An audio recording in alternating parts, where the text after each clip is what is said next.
Hi, everybody. I want to share with you things I made from the big, giant, messy plate of beads. So I'm going to share my screen so you can see. Come on, baby. Share screen. Hello. Ah, there we go.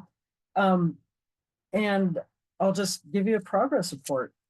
Um, there were a lot of bugles on this plate, and there still are. I just have them woven together now. What I did was I figured I'll just weave the bugle beads together. So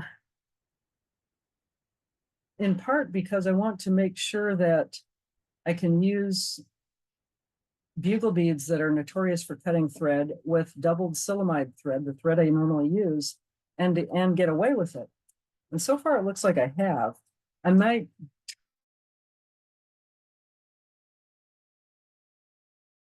see if they hold up.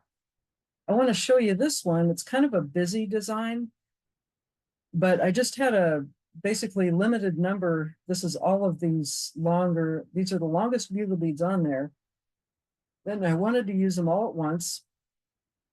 And I put them together with bugle beads and some seed beads that are slightly shorter. Sometimes it's two shorter bugle beads and a seed bead. Sometimes it's one shorter bugle bead and several seed beads. Sometimes it's one long and one short bugle bead, but they have to basically make they have to end up being the same length as this roughly. As you can, I say roughly because if you look at the edges closely, you can see they're not matching up exactly. I decided to let this one be kind of busy in design, in part because I had to work with what's on the plate. So I made the design decision to go for a kind of a black, white, bluish thing to go with the pink, the lavenderish pink. So that I'm going to see if it works out. What I'll probably do is make it a component in something else and reinforce the edges and make it so that it's not a component that one thing hangs on and there's too much gravity there, because I'm still not sure that that's going to make it structurally. In other words, I don't want it to fall apart. So I'll mess with that later. There were a lot of green and blue bugle beads on here. So I thought, okay, let's just put them all together. There were two blues in here. It's hard to see, but one of the blues is cobalt blue, as you can easily see. The other blue is what they call a Montana blue, which has a little more sage, kind of a sage tint to it. It's hard to see those, but when I was using I was poking through the beads on the plate, I could easily tell the colors apart. When I have them woven together, I can't tell them apart so well.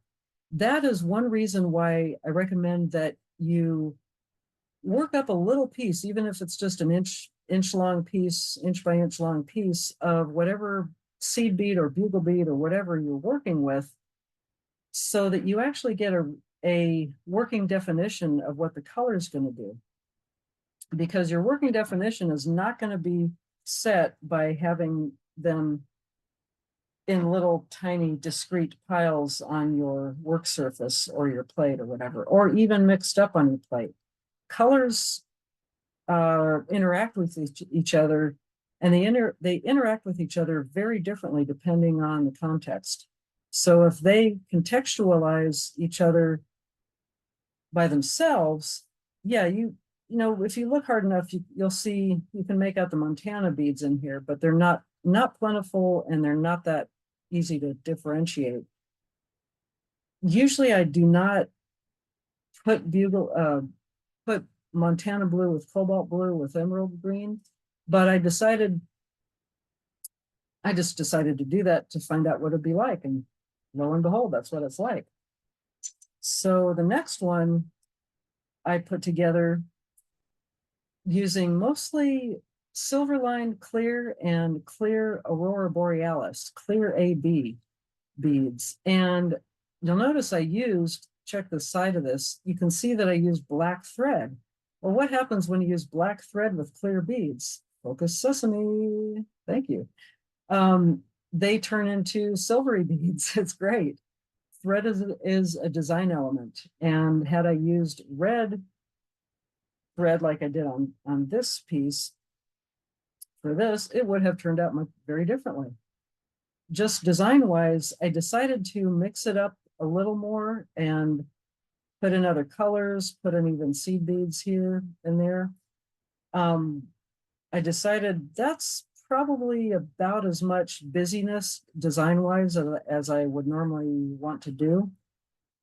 Again, I'll stop short of calling it bead barf, but it's very easy to over texture things and over mix things. It helps, I think, design wise, if you're going to have a lot of texture, have more limited color palette. If you're going to have a wide color palette, use simpler designs, simpler textures. That's just an opinion. That's not written in stone. Here again, I turned these into earrings because there were 2 earring hooks on the plate, so I got to use everything on the plate, right? I will probably swap them out for something else. I guess just to be hip and cool, I will wear them at least once, and I think they're stainless steel. That doesn't bother my ears. That's fine. But these, again, I just decided simple design, lots of texture, limited color palette. Same deal. Several colors, but it's somewhat analogous. They're kind of dark and cool. So that afforded me, and here and there, focus sesame, thank you. Here and there, shorter bugles with seed beads. So I was really, again, playing with certain limitations and certain unlimitations. And I'm just using up beads on the plate. What can I say?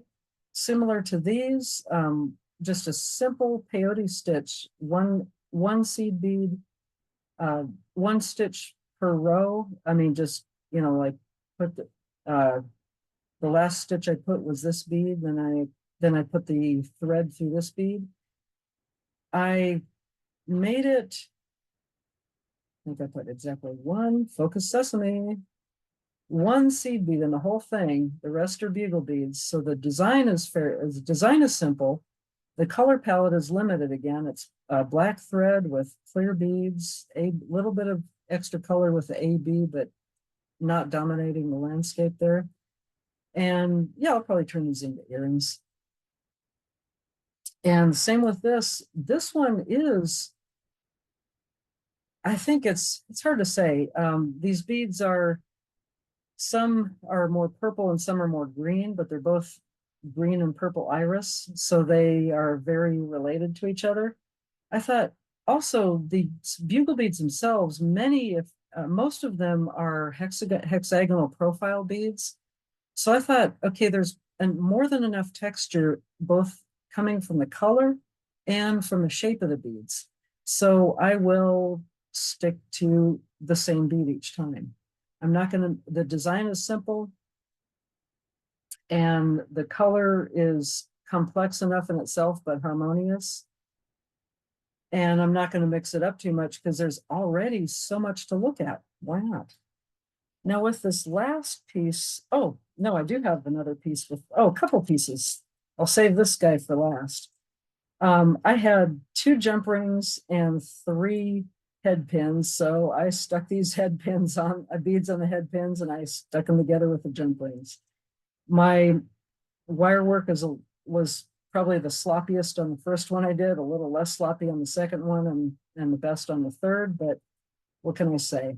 They're very interesting glass beads. They're lamp worked, and they used little tools to pinch and poke the glass when it was malleable. So there's all this. There are 2 colors going on, the swirls of color going inside the glass, and physical surface texture. I mean, they're fun to feel. If you had this on a rosary or something, it'd be fun to pray. What can I say? There's another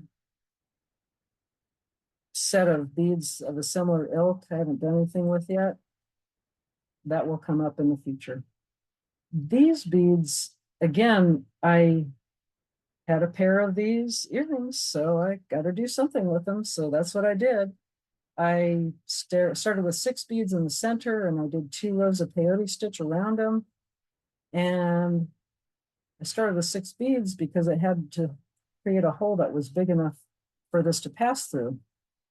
I might not be done with these. These I can create more of these and put them on. They're lightweight, so I can add to them. I mean, I could put half a dozen of these on there. It's the only consideration really is weight and do I want it to look and the way I want it to look.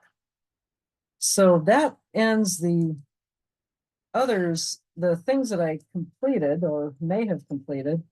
This is something that I started a while back from the mystery stitch, and the mystery stitch turned into the, oh, look, I figured it out. And then it turned into the, oh, I did it backwards. So this is a continuation of that stitch. And I just decided to keep going and going and going until I'm out of black beads and red beads. Why black and red? Because there's a whole bunch of them on there and I like those colors together. There's also this great song by the Blue Oyster Cult called The Red and the Black. It's about Canadian Mounties. They're saying red and black, it's their color scheme. And it's a great song. So I thought I'd make it, at least temporarily, make it my own color scheme here. Now I'll show you, I put on the original, when I thought I had figured it out, and I had not, I was putting on 5 beads at a time and then going back through one of the 5 beads. When I turned it around and realized I had been doing it backwards, now I realized all I have to do is put 2 beads on, go through a bead, and then now I have to find more black beads. Fabulous black that I'm running out of, I guess. And then put on 3 beads and go back through this guy right here. When you first put it on, it doesn't always sit right. So there we go. Now, if you want to get a better, more coherent tutorial of this, go back to the mystery stitch or mystery train tutorial video that I have prior to this, that I made prior to this video. I'm doing the same stitch and I'm showing you how to do it using big hook and pony beads that are about the size of it, the end of my pinky. Much easier to see. So that's it so far. I still have a whole bunch of beads. Some of them are bugles, some of them are pretty dang tiny. So, and I've got these wonderful porcupine quills and this piece of white coral. So might make a pendant out of that. I mean, it's got a nice big hole in it, so it's a bead. See that hole going right through. So I hope you enjoyed this. I'll see you next time. And next time on the next video, I will share a bunch of 3 big tubs of beads that I found at a church rummage sale. Yay. If that's what it takes to get me to go to church, so be it. All right, well, I'll talk to you later. I hope you enjoyed this. Oh, and before I forget, please, since this is on YouTube, please hit the like button if you liked it.